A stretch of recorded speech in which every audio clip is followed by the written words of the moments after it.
Welcome to our 4th of July Tuck Shop podcast. It's technically, as this will air on the 1st.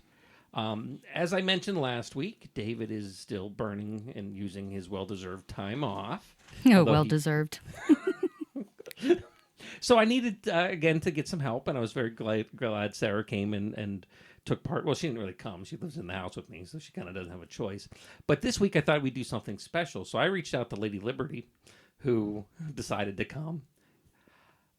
You can't do a thumbs up on the podcast. This is, again, not a visual medium. Well, you threw me off a second there with the Lady Liberty. Well, that was quite an honor. It was amazing we didn't have to a chance be to really recognized. Have you on the show to talk about that. So Julie Wagner's here. If you didn't recognize the voice, Julie's been on a bunch of times and is a friend of the show. But so Lady Liberty, what was that? How did that process go? Well, actually, retired Air Force Colonel Karen Esaias nominated me for the Lady Liberty Award. It's a tribute to women that the YWCA does annually. And it's not just local, it's across the country that they have this tribute to women. And I've seen it a million times. I never really thought of myself as being out there in the spotlight, but Karen decided to do that nomination, and it recognizes service. So, my 20 years, 3 months and 1 day in the United States Army, not that I was counting, was recognized, as well as community service, as well as, the work I did as a Johnstown police officer in the community and the community service that I do for the Johnstown Slavic Festival. So all combined, it was really cool, but it did focus on the military component, and I was the only lady that didn't have to worry about what to wear because I squeezed myself into those dress blues. It looked like a nice event. We were glad that we were able to got you some recognition, some sponsorship together. And that was a great surprise, seeing the department do it, and you and Sarah take part in that, and it was nice. It was well worth it. But that's kind of neat. Karen, actually, you talked about Karen for those who hadn't read the description yet. Today's our kind of a kickoff 4th of July America themed kind of show. So we're going to listen to Karen, who was on the show very early in the process. So Karen's going to be on, and then we're going to listen to our typical. It's kind of becoming a tradition. Buzz, Jim Moschgat talking about Buzz Wagner and stuff. Probably one of our most famous alums. Very important veteran, yes. So those are 2 episodes you're going to actually together today. We're going to have on there, but it's kind of cool to talk about some stuff. We got another successful year. You also finished a major class that kind of like the first thing on nationally that happened here as well. I did. That was really cool. It was a lot of work, but I enjoyed every second of it. Now that it's over, of course. I partnered with the National Association of Certified Child Forensic Interviewers, and they're located in Virginia. And I partnered with them and asked if we could develop a class to certify, or I shouldn't say certify, credential university students in the first step of child forensic interviewing. It's so important. You have to have somebody that's knowledgeable of the techniques and the proper court requirements and evidentiary requirements to do a child forensic interview. And to be able to teach that was awesome. I've been certified since 2010. So I partnered and I had 8 students interested, and it was intense. It wasn't just your usual 3-credit course. It was a little bit longer. It was 4, and a lot of hours they spent with me practicing, learning. They had to learn the law. They had to learn the interview techniques. They had to learn child development and also working with special needs populations. It was intense, and we are the first university in the country to have a class that actually has the credential at the end. They took a national exam. Every one of them scored in the top 20%, and they did get their first credential. It's a really cool thing. And actually, that's one of the neat things that kind of like highlights so much what we do here. It's these unique things that like you don't think of, tiny UPJ. No. First in the nation. Yeah, we do some cool stuff. We do a lot of, and that's one of them. Well, and I shouldn't just say the first, but we are the only in the nation to do that at the university level. The National Association of Certified Child Forensic Interviewers does have an online program You can take the course online and then take the national exam. Also, they have trainers that will go out to you, to your organization, to the community, and you have to dedicate 40 to 50 hours. You go through the course taught by those instructors and then take the exam. And there are other agencies who will teach child forensic interviewing, but we are the first university. And I broke it all down into the 15 weeks of a semester, and it was a really good class. I think all the students were happy. So if they're happy, I'm happy. That has to be a big benefit when you're talking about a whole program of criminal justice. That it's not just here's a degree, but it's also, like you said, a credential. I think so. Yeah. People would look for in employment, like because we always talk about what's the outcome when people leave here. Are they going to get a job? Well, absolutely, because most people think criminal justice, you're going to be a police officer. Most parents panic when, oh, my child's getting a criminal justice degree. They're going to be a police officer. They're going to be hated by the public. They're going to be in danger. It's not what we want for our child, but what they fail to realize that criminal justice is a huge chunk of social services. We have to understand and be the referees in criminal justice when it comes to mental health issues, when it comes to domestic violence, when it comes to victims. We have to understand and handle them properly. And those victims include children. Interviewing is a huge skill. Policy making, once you learn child forensic interviewing, can go a long way. So we're not just producing police officers. We're producing those policymakers, those legislative assistants who have that understanding. We're producing people going into social work because they do want to be in a helping profession along with criminal justice. And these are the young people who are going to make positive changes and growth in the criminal justice system. It was really cool to see the program. It was really cool, frankly, Julie, to see you how excited you were about it through like the whole 15 weeks. We didn't understand all of it when you'd come in here and talk to us, but we were very happy that you were that excited about it. I was a little disturbed that when you needed unruly children to practice on, you came and got all my geography and environmental science students. But on the other hand, they were good unruly sports. Students, they kind of make not so much unruly, but I had to have a couple belligerent teenagers acting the part so that my students could learn what to say. What to say, what to do if they have a student who is angry or a child that they're interviewing that is angry. We come across angry teenagers. You can't just slam the door, walk out, and demand they talk to you. You have to address it properly, and those are the things that we teach in that class. They had to learn the techniques, what to say, what not to say. They also had to learn when to quit because you can't force a victim to be a victim. So, they learned a lot, and they had to learn. A couple of the geography students were younger child actors, where they had to be 8 years old and just blurt out an accusation and catch my students off guard, and they had to backtrack and ask the proper questions, and it was great training. You have to do that. Everybody hates role play, me included. I'm not a fan when I have to do it, but the students have to do that, and I required 4 to 5 role play interviews each. Well, we're very happy that we could help contribute our little part of this by being malcontents. But no, it's really cool. It's one of those neat things that and I'm very glad that you got some. It was recognized pretty. It's in our newsletter in social science that's out there now.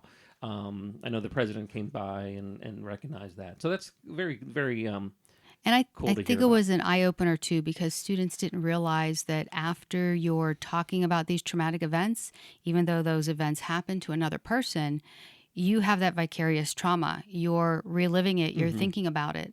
So I also had to teach them the importance of debriefing each other together and then one-on-one. And it was great. I had someone from Victim Services come in at one point and talk to them about working with victims and the same thing about the trauma that even the helper goes through. There's a lot of components to that. It's not just a job. There's a lot. There's a lot of jobs you can walk away, and at the end of the day, it's like, oh, okay, no big deal. Right, but this is not one of those jobs that you can. I imagine social away. workers, victim services workers, domestic violence workers, police officers, EMS crews. firemen. I mean, those things that you see that the average person never sees, they hear about it or they watch it on TV, but we're seeing it and we're living it, and it's constant every day. And, what do? You have to find a healthy outlet. You have to have that debriefing. You have to talk it out and get it out of your system, or you take it home with you, and then that's when all the bad things happen. But hopefully, this is a good sign for these folks starting out in their career, and it's a good sign for continued how this is going to be going. You're going to do this every couple of years? I'm going to do it every other year. Okay. I would love to do it every year. That's just not feasible. I mean, I have all the other classes to teach also. So every other year. So the next one will be spring 2028. So if you're interested, hey, there you go. Something coming up. But for today, we have two great interviews for you. We talked a little bit about Karen. You may have even seen her recently on some of the social media stuff because Karen's part of our Air Force Association. She and I have been working together doing some of the history stuff. We just had a nice presentation a couple months ago to the engineering department, since Buzz Wagner was part of our engineering department, or at least an engineer who studied here. Before we had an official engineering department. Oh, his story is great. I love hearing about him. But so that's kind of cool. So we're going to hear her interview and then talk to rerun my interview with Jim Moschgat, who talks a little bit about the history, if you didn't know as much, as well as what he went through in his really that personal quest to find and tell Buzz's story. It wasn't part of a program or anything. He was in the Air Force and it was a hobby and did it on his own. And it really has done some really cool stuff. So other things that are going on, we got some links down below for alumni events, from department events. I'm going to link our Buzz Wagner documentary we did down below too. It was supposed to be 5 minutes of a little thing. It turned into 40, which is typically how I do things. That's a lot. That's a lot of work even for the summer. We did a bunch of interviews through that time. And so we'll have all that down below as well as contact information for David and I. If you have a question, if you're on campus, if you're driving through the summer and want to pop in, say hi, grab a handout or a T-shirt or something, let us know. We're always around and we can help you out. So we're going to cut over to our interview with Karen Esaias right now, and I'm going to thank Julie for coming and spending You're welcome. I love being here. A bunch of time with us, and we will head over there now. Have a great week, and we'll talk to you next week, but make sure you stick around. Interviews are great.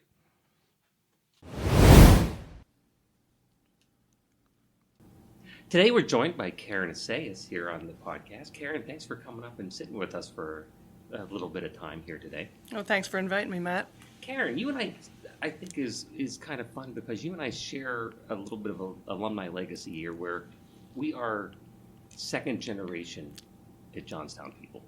Yep. My dad working here, and you had that same experience. You want to talk about that? Well, actually, I have it on both sides. Both of my parents. My father was a UPJ alum down on Asphalt campus, and then when he came back and had the GI Bill, he graduated as an engineer from Pitt, Maine.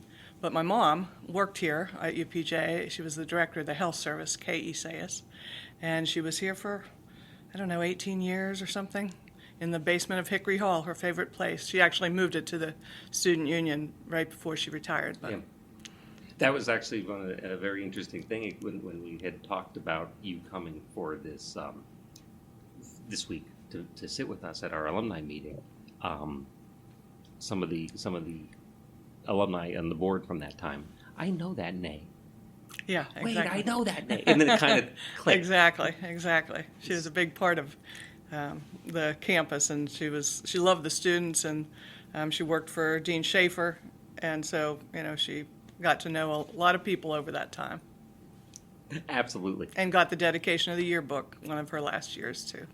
We may even have that yearbook here someplace. I imagine you do. I do. That's fantastic. That's probably why you chose to come to UPJ?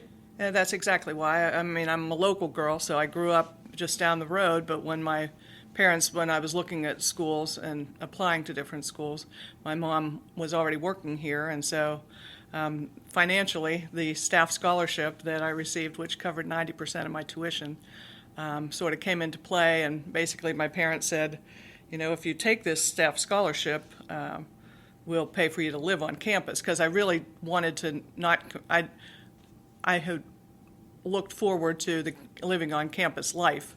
And so when I applied to IUP and some of the other schools that I applied to, that's what I had in mind. So that was the bargain I struck with my parents. It works out well. What did you end up getting your degree in? In business and economics. It was my year, I believe, was the first year it was offered, the 4-year degree. Okay.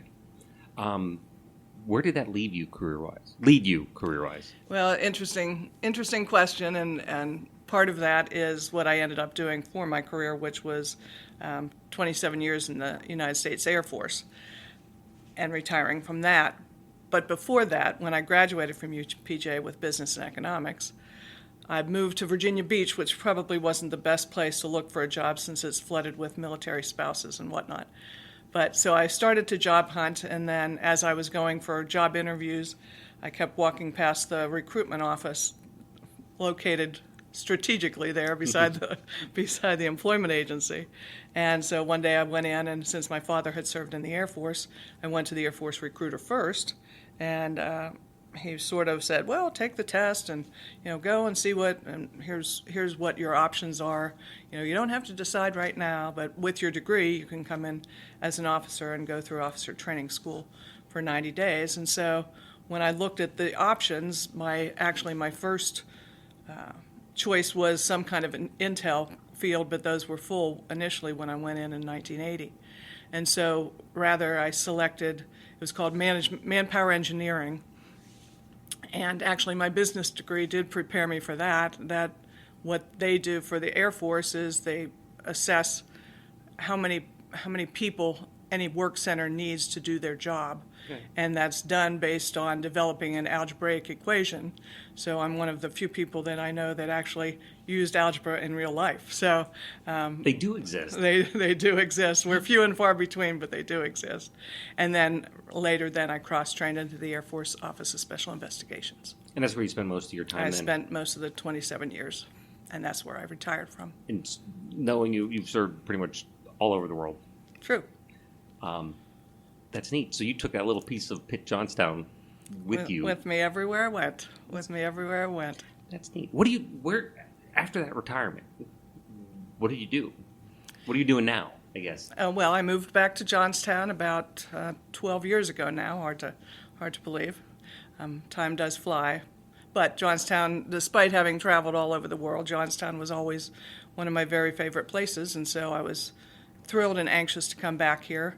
I had to sort of negotiate with my husband, who grew up mostly in Georgia, and complained about the winters when we were stationed in Washington, D.C. So when I first talked about moving back home, and my mother needed some help at that time, and so when I talked about moving home, I sort of had to promise him a snowblower and a fireplace in the negotiation, but it worked out because he came with me, and he loves it here as well.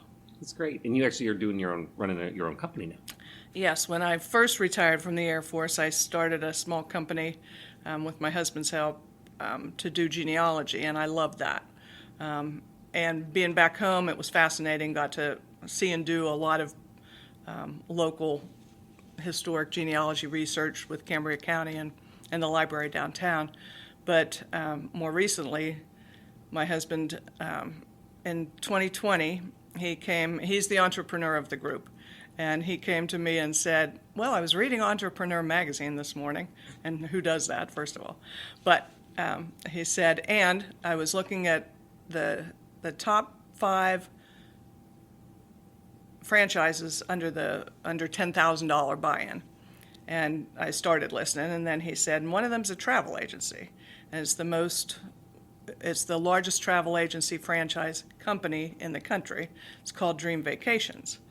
So we started doing a little research, and we discovered that they are veteran-friendly, and so our buy-in was 40% discounted for veterans. I called some of their veteran franchise owners around the country and said, okay, what do you think? And so got really, really positive feedback about the support from the company and all that stuff, and the training, et cetera, and the interplay. And so in 2020, at the end of the first end of COVID, I guess, we were debating about the timing of starting our travel agency, and we thought, well, if we start it now, when people are able to travel, we'll have all of our studies and our suppliers, all the research you have to do under our belt, and then we'll know what we're doing. So we bought it in December 2020, and so that's what we've been doing for the last 4 years, is sending people on their dream vacations all over the world. So just planning one for one of my girlfriends, I think I mentioned to you earlier, Matt, one of my roommates from up here at UPJ, she and her husband now live in Texas, and we're sending them on a cruise to India next March. That's really neat, and it's always fun working with you on projects, and whether it's been some pit stuff or stuff outside of the university, knowing you for the last probably over 4 years now. We're thinking about the timing of right. next Tuesday's election. Right. I never know when I'm going to get a message from you or a text from you, because sometimes it's a quick answer to a question, then followed by a picture of you guys on a boat in Venice or something. Yes, it's like, here's my hotel room, and I'm looking outside here, and I'm like, campus is very pretty. Well, that's nice. Yeah. No gondolas, but right. We have been able to travel quite a bit since we started the business, and just places that we want to go, and in some cases in most cases we learn a lot for future clients that we can share with them as what to do and what not to do. Like, don't go to Rome in June. A little warm. Too hot. Too hot. Ttoo hot. Too crowded. See, these are things that are good to know. Exactly. I appreciate that as a geography major. Indeed. And it's something that we're going to be hopefully engaging with you more and more, and potentially even offering some alumni opportunities with you for our alumni out there. So if anyone is interested, keep an eye on our social media and our emails and so forth on that deal. What would you classify? So we have this wide range of history, of military service, of owning your own business. What lessons do you think that came from your time here at Pitt Johnstown that carried forth, either academically or just things you picked up because of being here, that kind of to this day you think, wow, I still remember that from then, that I picked that up from a class or experience? Well, for one thing, there are a lot of them, and we probably, even though I just found out what a podcast was, probably don't have time to go into all of them. But I'm looking out your window and I'm seeing the mountain cat, and which, by the way, I failed to mention that my other connection here at UPJ is Ed Sherlock, who was the athletic director up here for a number of years and came up with the mountain cat idea when we weren't allowed to use the Pitt Panther anymore. So I'm looking at it and liking it. But the number of lessons learned here, the socialization. I was involved in a sorority and got a lot out of that, and probably found... What sorority? Omega Alpha Tau. It no longer exists here, I understand, but it was founded 2 years before I came by Lee Alfieri and Kim. Anyway, so I joined that sorority with one of my roommates, Kim Newell, and I think one of the things that travels through that is I've always been a sociable person. I like to be part of a team. I think I liked it here at UPJ, whether it was in a class or whether it was in a social group. I like to be part of a team, and that's certainly what you do in the military, and that carries through real well. I have a nephew who's in the Navy now, despite my best efforts to get him in the Air Force. Yes, fell in love, blah blah blah, whatever. Knowing you and knowing worked with our mutual friend Doug over the years, you're protective of the Air and like the Air Force a lot. So we do. I was curious what kind of family pressure you put on that one. As much as I possibly could, and it didn't work. But everybody takes their own path, as you know, Matt. So, but a lot of lessons go through. One of the classes that I took, two are very memorable to me for different reasons. I had Dr. Clark Strasser for statistics, and I loved statistics, my brain worked that way. It's a logic. It's working it through to its conclusion. Just to completely date myself, since we haven't said what year I graduated or anything, I was leaving it to you. which was 79, by the way. Joined the Air Force in 80. But Dr. Clark Strasser came in, and if you knew Dr. Strasser, which many people did, because he was here for a number of years and sort of a fixture and sports support and all that, he was very proper. You would have thought him English if you hadn't known that he wasn't. He dressed with, the elbows on his tweed jackets and all that. Yeah, love the look. And so in 1976, he came into class the morning after the presidential election when Jimmy Carter was elected president. And on his way to the front of the classroom, he said, "Good morning, y'all." And I, of course, cracked up. I think I was the only one that laughed or got it or had the nerve to laugh. I don't know which. But statistics and Clark Strasser did me in good stead through my career. And that I became an investigator in the Air Force Offices of Special Investigations. And that, in my mind, and actually what I'm in genealogy as well, you're solving mysteries. You're putting one step ahead and making sure you know what you're doing, and it's a logic that you follow, and that has worked well for me. So that level of organization in my brain, I think, had something to do with his instruction. The other piece, the other instructor, was Miss Dr. Duca, who taught me Spanish. I've used Spanish. I took 4 years of Spanish, and then they sent me to the Defense Language Institute to study Spanish, and then the Air Force sent me to Spain, and then later sent me to the U.S. Army School of the Americas at Fort Benning, Georgia, where I met my husband. So things like learning Spanish so I can move ahead in the Air Force, use that language, and now as a travel agent, Sure. hablamos español, so we do. And so, yeah, I don't want to cherry pick, but the other piece of that was my mom worked on this campus my 4 years. So, and everybody called her mom. And so, how's mom, she knew all these kids that went, especially the kids that lived in Hickory Hall. They knew her. In fact, before I came to UPJ, she had 8 of them, I think, to our house for dinner. And we've had spaghetti in the basement on card tables, but it was fun, and that helped ease me into my transition into college, because those guys knew my face, and if I was doing anything or looking, askance, they'd, "Everything okay, Karen?" And so it was. I have good memories of this place. That's mirrors so much my own experience as well, where it wasn't revolutionary. It was a Right. transition. Right.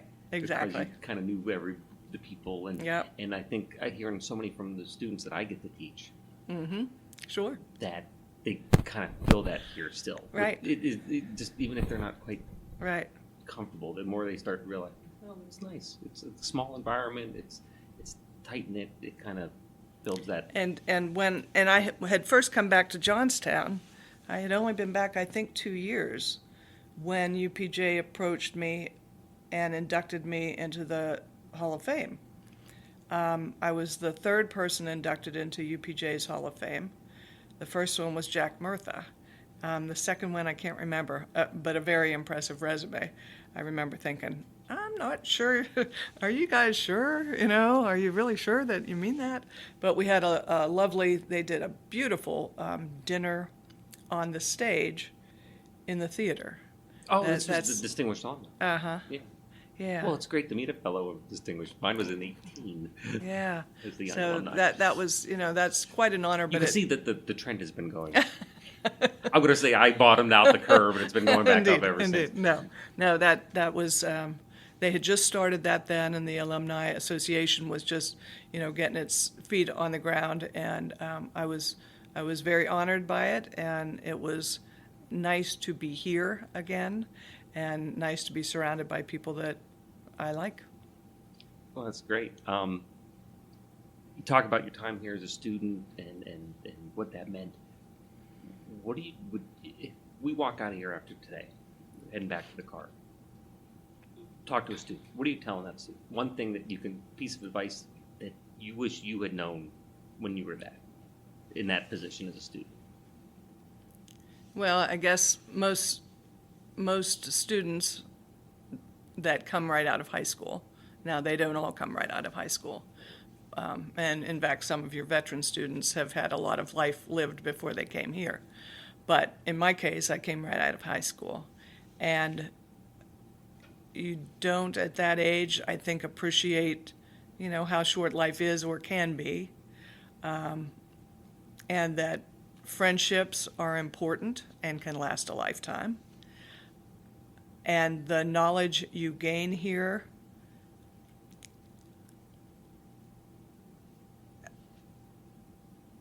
can change your life.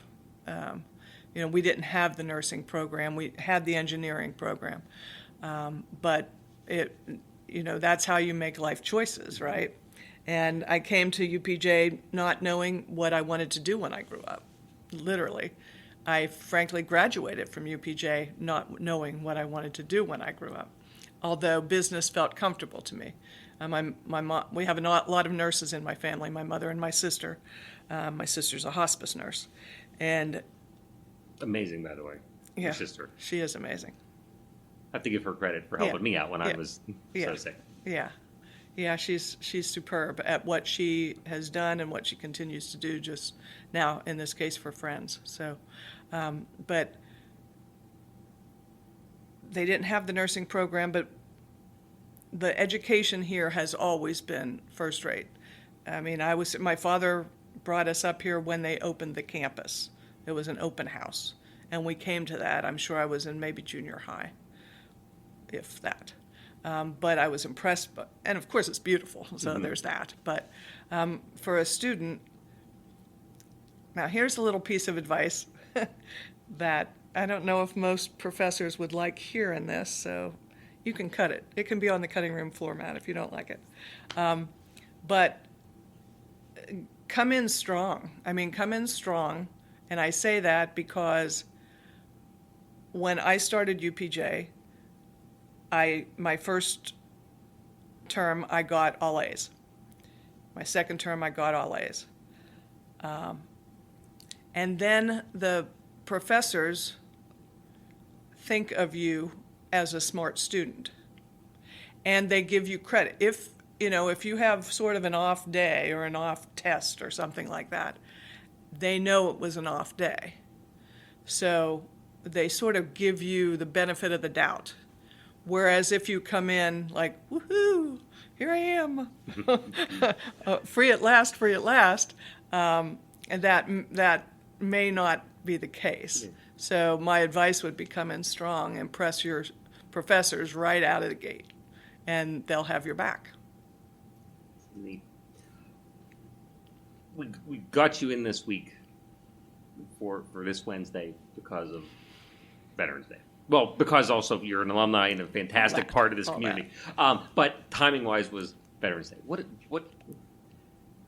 do you think of with Veterans Day? What do you want to leave the folks who listen to this podcast about with that, as both somebody from this campus as well as a veteran? Spent almost 30 years in the service. Well, Veterans Day is very important for everyone, for the country. If you happen to be in Johnstown, come to the parade on 11th, always on the 11th at 4 o'clock, Main Street. You'll see me there. But Veterans Day and the days leading up to Veterans Day is a time to honor those who have served. Memorial Day is for those who have died. Armed Forces Day is for those that are on active duty. But Veterans Day is to honor those who have served in uniform, all of them, all branches of the service. Now that there are 5 or 6 of them, depending on how you count them. But these are men and women who have given their time, in some cases given their lives, to defend what our Constitution says. That's what we say. We swear to defend the Constitution of the United States. We're not political, or hopefully shouldn't be. We are here to defend the Constitution of the United States, and everyone in every branch of the service swears to support and defend the Constitution of the United States against all enemies, foreign and domestic. So that's what your armed forces have done for you. That's what your veterans have done, and that's what they continue to do. These are challenging times at best, and so you look to your veterans and do more than, thank you for your service. Encourage service. Encourage those that you happen to be in your neighborhood that happen to deploy with a guard unit or whatever. Watch out for their wives or husbands, spouses, children while they're out of the country. Help them any way you can. The number of percentage of our population that serves their country is very low, very low. It used to be, World War II time, it was, 50% or something like that. Now it's like 2 or 3. And that makes a difference in how people think, and how people react and how people vote, frankly. And so keep an eye out for your veterans. Thank them and mean it. I would like to see some kind of universal service. I think that everybody in this country should have a choice. It doesn't have to be in the military, but my opinion is that everybody should have some period of service for their country because they owe it to their country. But in this case, it's Veterans Day. It's a big deal. 11/11/11, the armistice of World War I. And so at that time, on that day, think about veterans you have known. Most of you have them in your families. Having done genealogy, I know a high number in our area have, you look back 1 or 2 generations is all, and you will see, I had 3 great-grandfathers that served in the Civil War, grandfather in World War I, father, and 2 uncles from Wimber in World War II. So you don't have to look far, and then me and my nephew. And so it goes. It's a good message, and you said the parade, as always, is on the 11th, downtown. Main Street, 4 o'clock. Main Street. Come out, wave a flag. This might be the hardest one. If you had to pick one memory that's your favorite from your time here, what would that be? That one's very hard because I have so many good memories.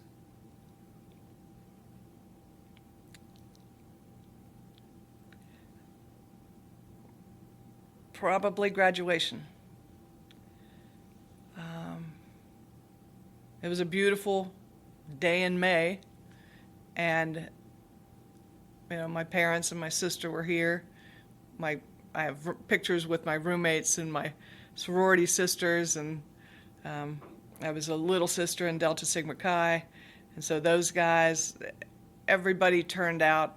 It was a beautiful day, and it was the crown for my 4 years. So while I would say there are other ones that are probably more personal or more emotional, that one was, I made it. Mm-hmm. I came here for a reason. I learned a lot here. I loved it here. So therefore, I would say graduation. Barry. Karen, thanks for coming and spending some time with us. If folks want to learn more about your business, where can we send them? On vacationtoday.com. Thank you. Karen, thanks for coming up and spending time with us. Thank you, Matt. You do a great job. You're my favorite podcaster. I'm your only podcaster. You're my only podcaster. But my favorite. Behind the curtains. This first episode that was released last week was the first episode of a podcast you told me you would ever listen to. Mm-hmm. So you went from... And she did a lovely job as well. We'll let Kim know. It'll make her horribly embarrassed. So you went from not knowing 2 weeks ago what a podcast was to listening to your first one to being on your first one in That's because I know you, Matzer, now. We're trying real hard. You're trying to drag me into the future. Got it. Karen, thank you again. Thanks, Matt. We had a really fun one today, David. Speaking about people who are part of our alumni that were here when we were only a 2-year program. About in August of 2021, I was approached to help put together a project that for somebody that at the time I didn't know was an alum.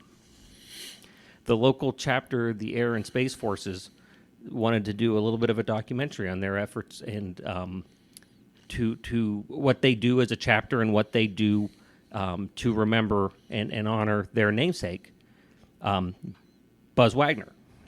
For those of you who don't know, and actually I pulled this out from your bookcase. That's fine. Well, yeah, you didn't know. Put it back. I'll put it back. This is The Evolution of a College by Dr. Hunter. Long time. It is a very interesting read. It's a very good read as well. And I've got copies here if somebody was so inclined to really want to receive one. All the way through, I think it ends about 1990-ish, mid-90s. Yeah. But starting in the early part of the book, Dr. Hunter writes the following paragraphs. On December 12th, 1941, less than a week after the attack on Pearl Harbor, a time when most of the newscasts were still assessing the casualties and military damages in Hawaii, one uplifting news story came out of Lieutenant General Douglas MacArthur's headquarters in the Philippines.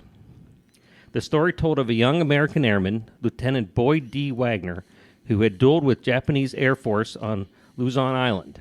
Wagner was cited by the general for having shot down 2 Japanese fighter planes, following which he strafed 12 other planes on the ground, destroying 5 of them.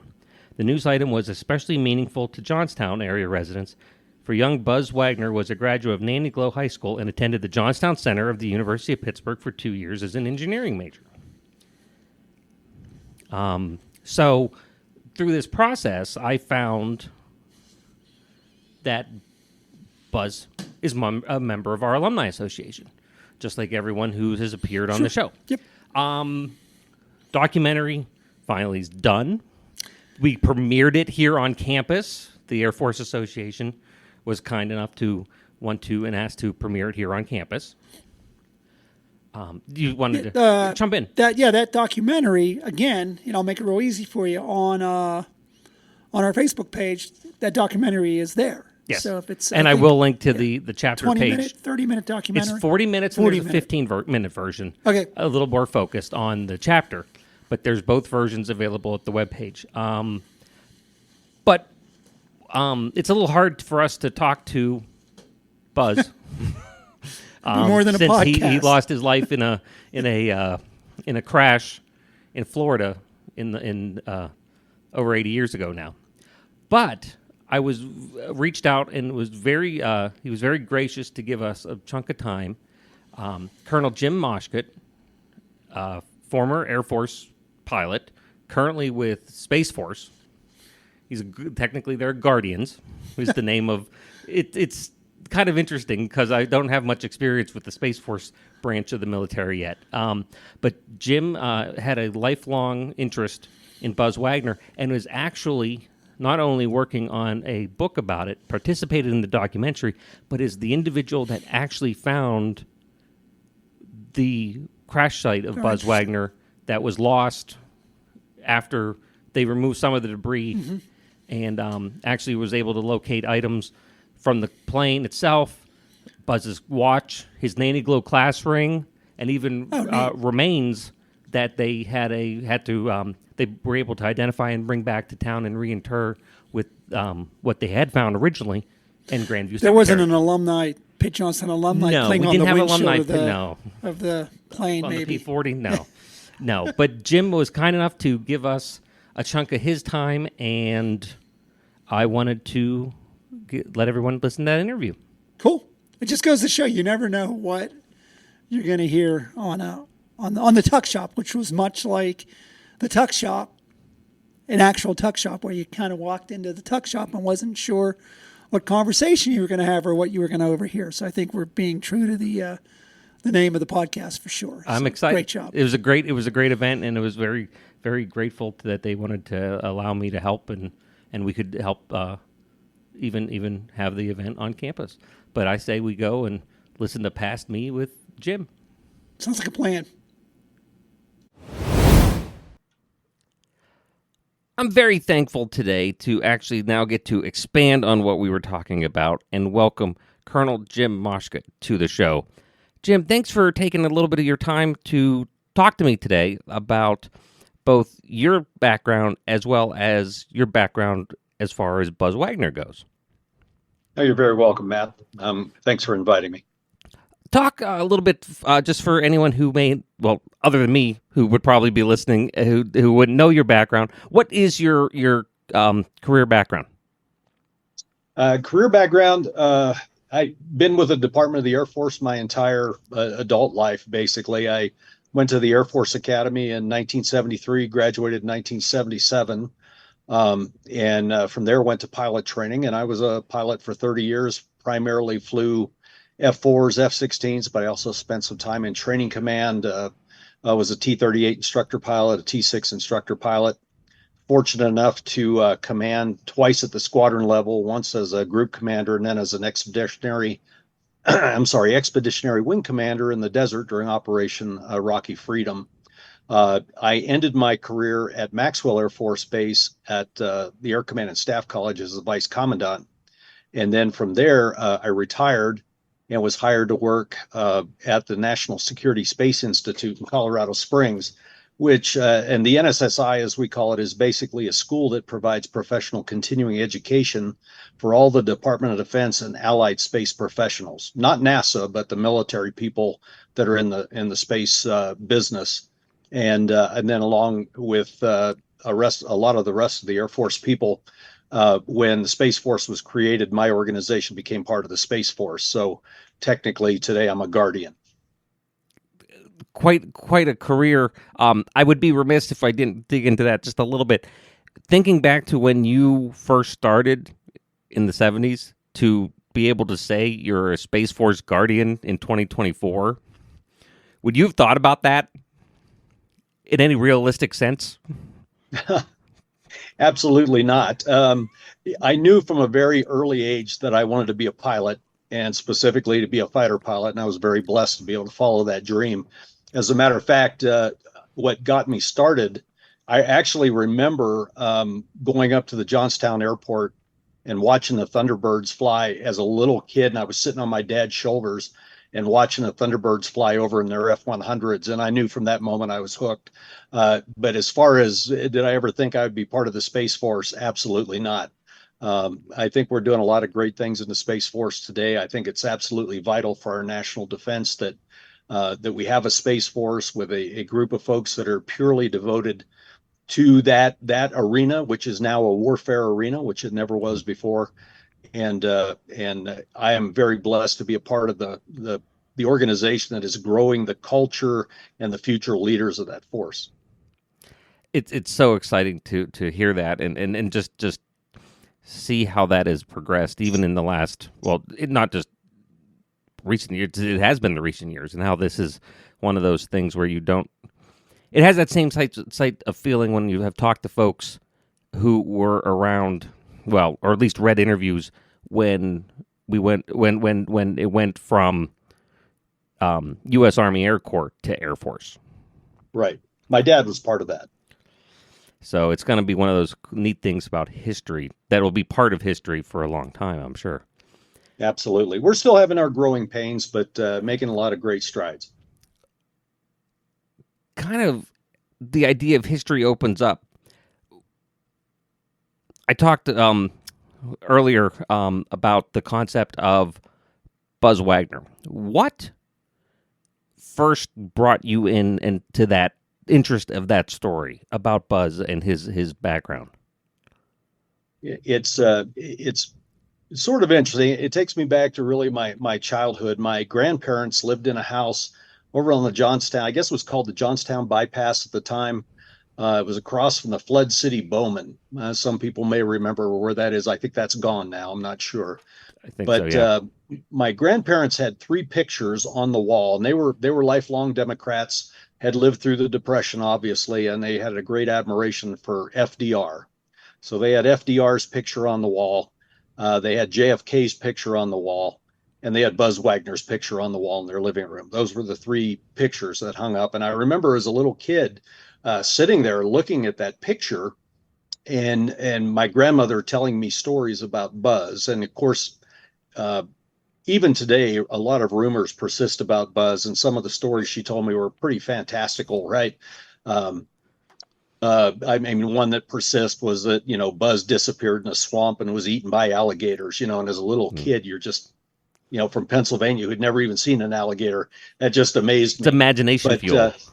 Exactly. So, but as I grew up and of course got into the flying business, and then eventually when I got to Air University at Maxwell Air Force Base, that is the site of the Air Force Historical Research Agency, and they have files there on different Air Force units and Air Force figures from the past.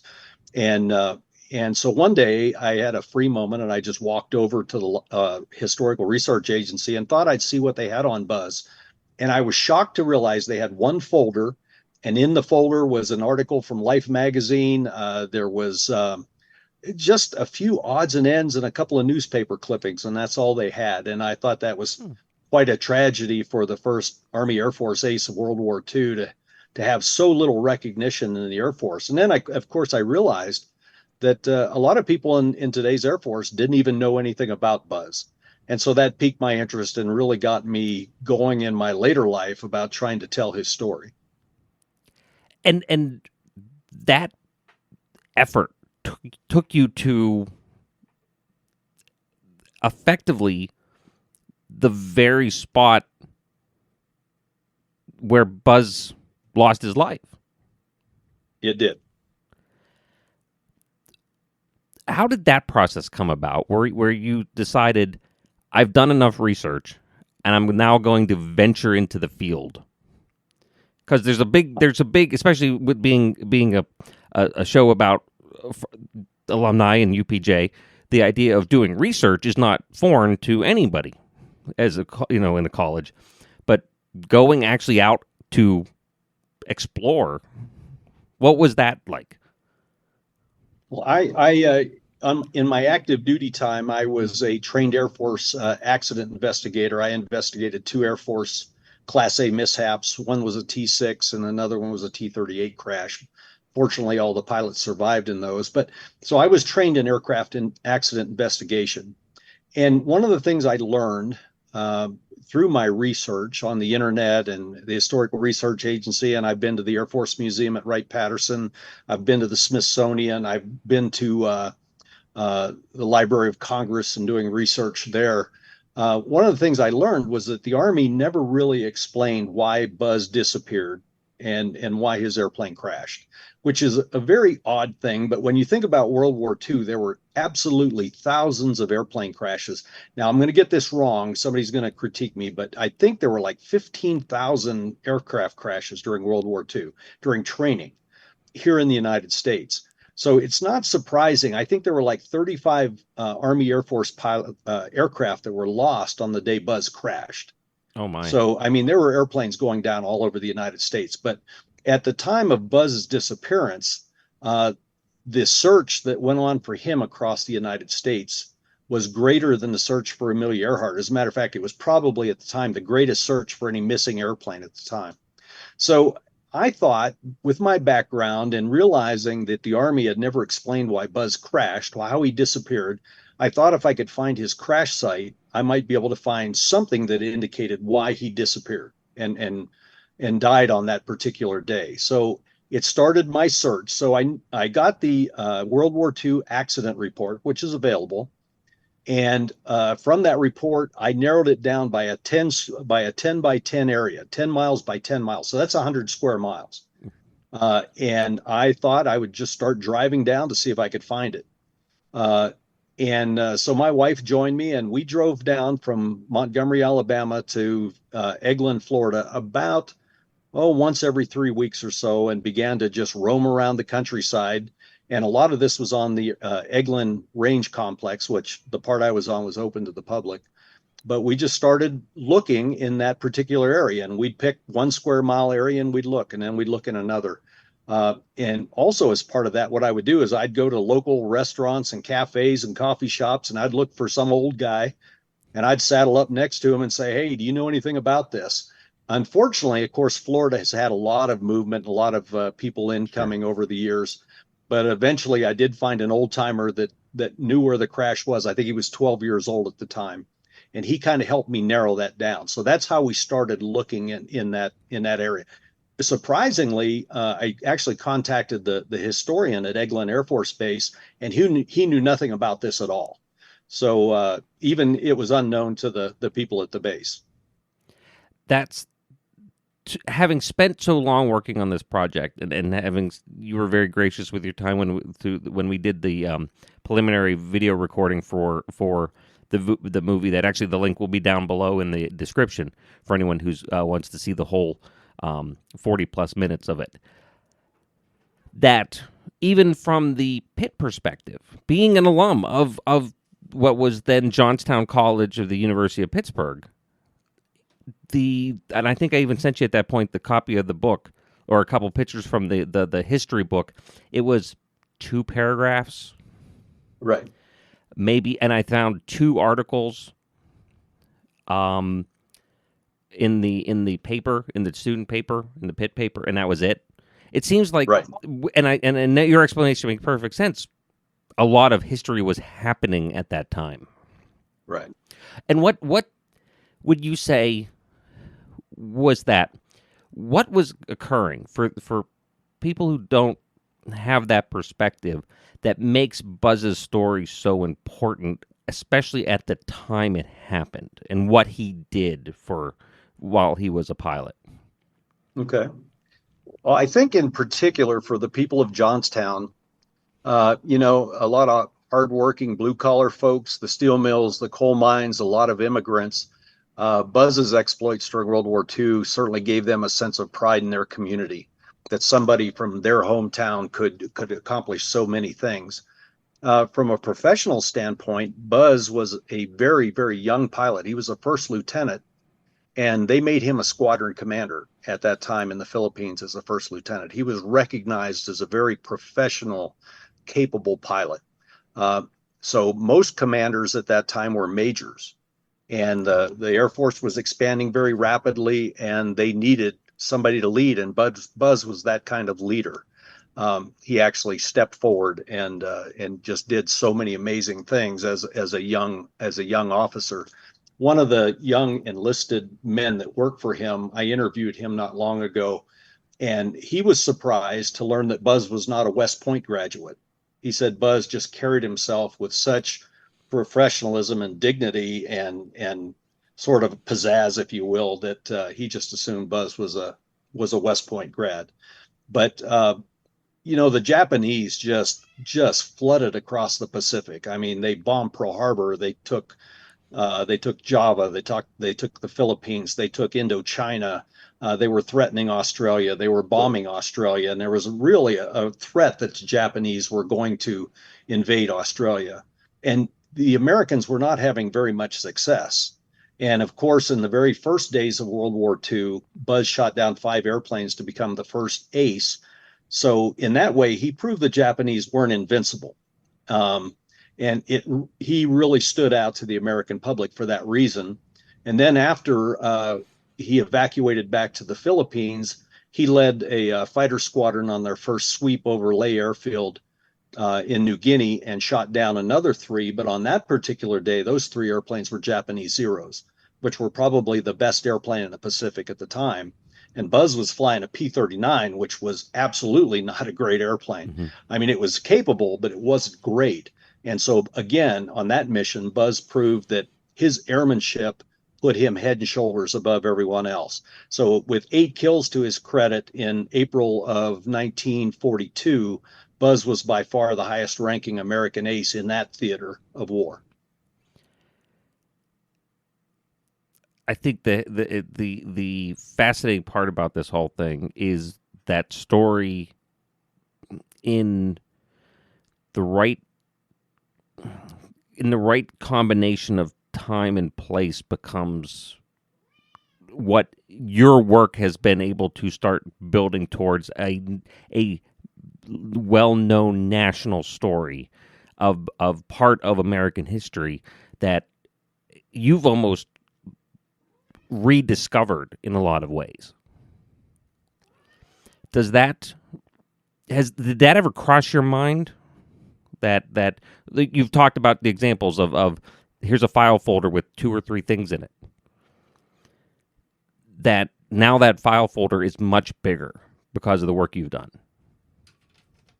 That has crossed my mind, Matt, and I'm very.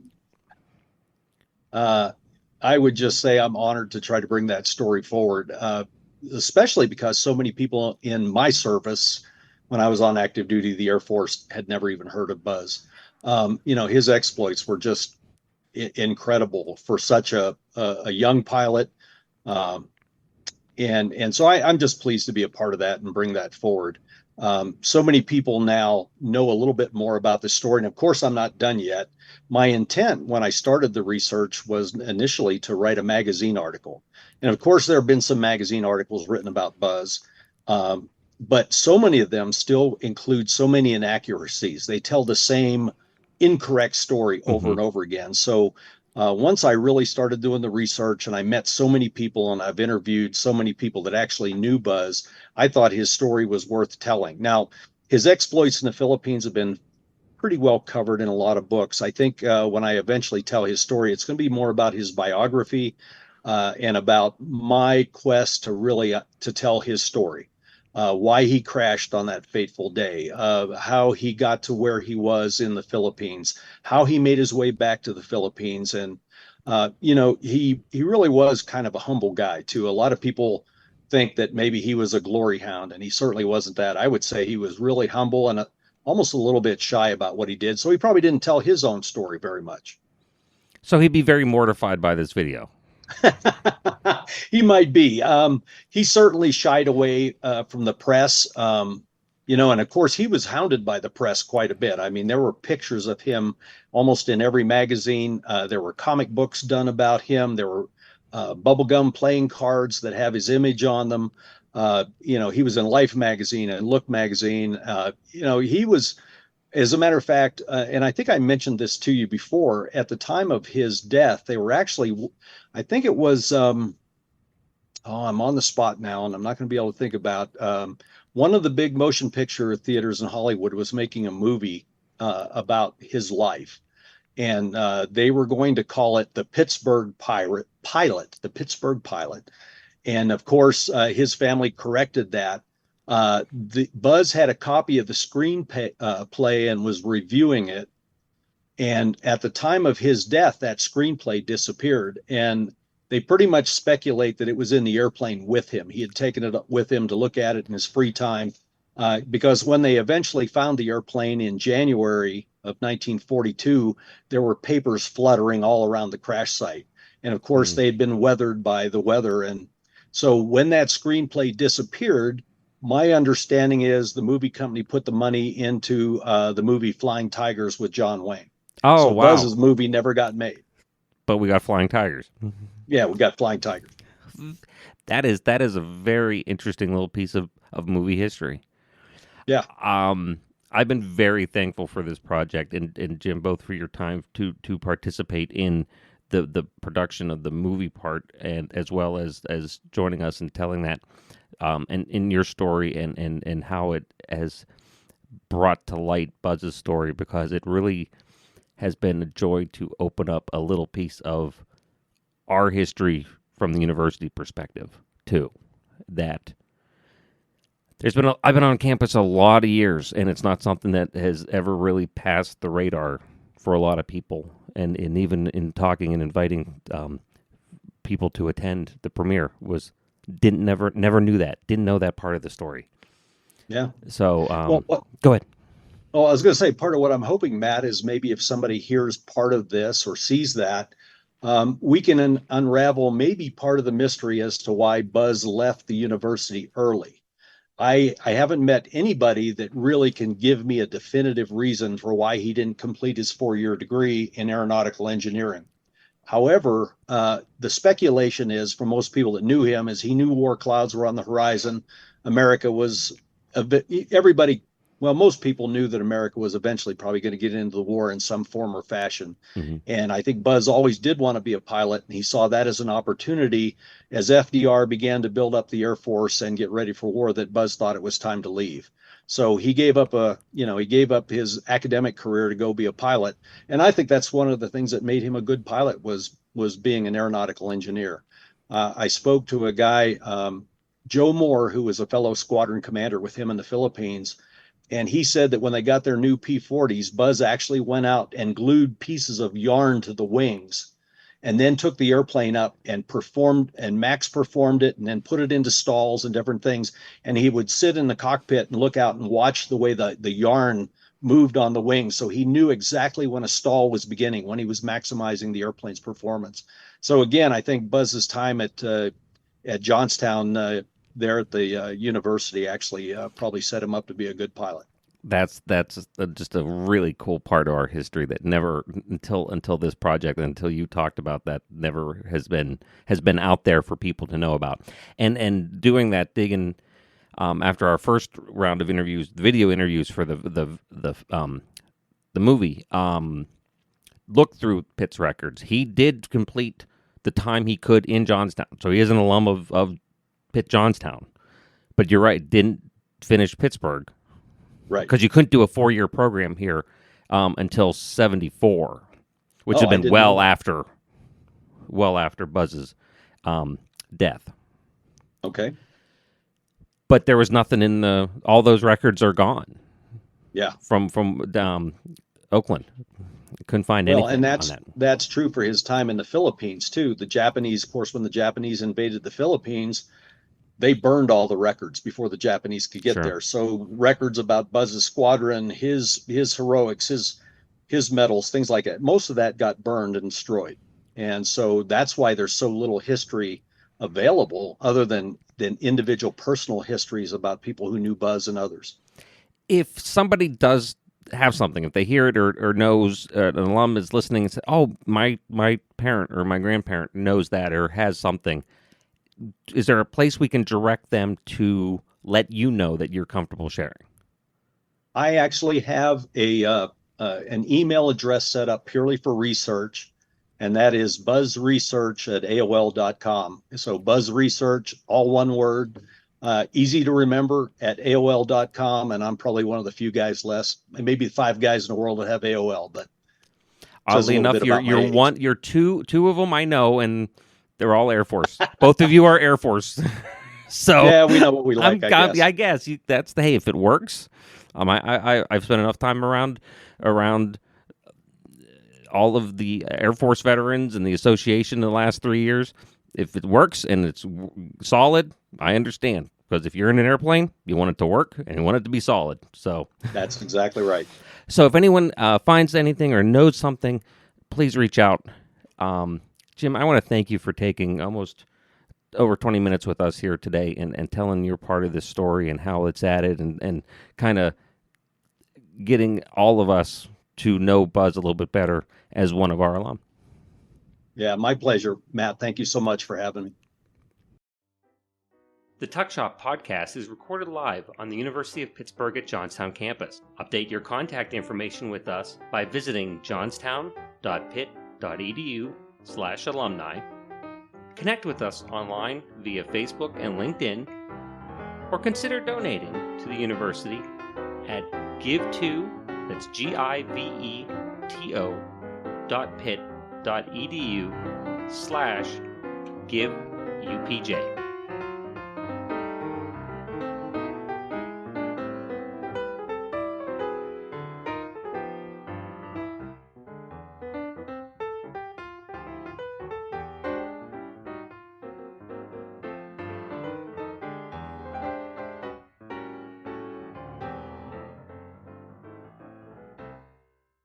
This has been a production of Quantum Wave Media. Views expressed do not necessarily reflect the opinion of the University of Pittsburgh at Johnstown.